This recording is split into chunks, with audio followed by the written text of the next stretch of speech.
యాజకుడు జాలిపడ్డా? లేవీయుడు జాలిపడ్డా?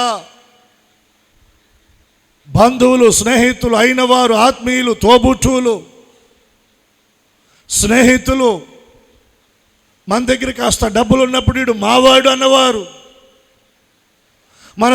మన స్థితిగతులు మారిపోతే మనల్ని చూచి జాలిపడిన వారు ఎవరున్నారండి ఈ లోకంలో? అందరూ మనల్ని దాటిపోయిన వారే కదా, అందరూ ప్రక్కగా వెళ్ళిన వారే కదా. అయ్యో వీడి స్థితి ఇలా అయింది ఏంటని జాలిపడి దగ్గరకు వచ్చిన వారు ఎవరున్నారు? ఒక్క యేసు తప్ప. దేవునికి స్తోత్రం చెప్దామా? హల్లెలూయా.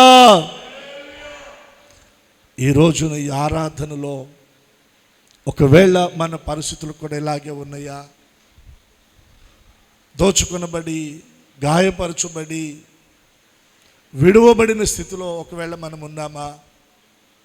ఒంటరి స్థితిలో మనం ఉన్నామా? బాధను అనుభవిస్తున్న స్థితిలో మనం ఉన్నామా?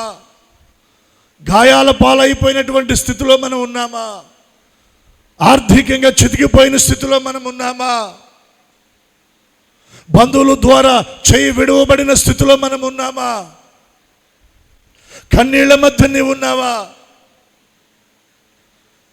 అయ్యో నా వారు అనుకున్నాను కానీ అయ్యో వీరు నన్ను చూచి ప్రక్కగా వెళ్ళిపోయారే అన్న బాధ నీ హృదయాన్ని తొలుస్తూ ఉందా?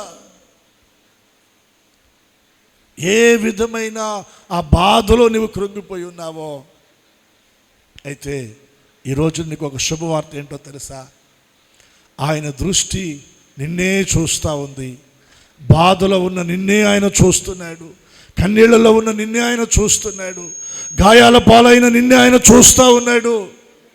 ఆర్థికంగా చితికిపోయినా నిన్నే ఆయన చూస్తూ ఉన్నాడు.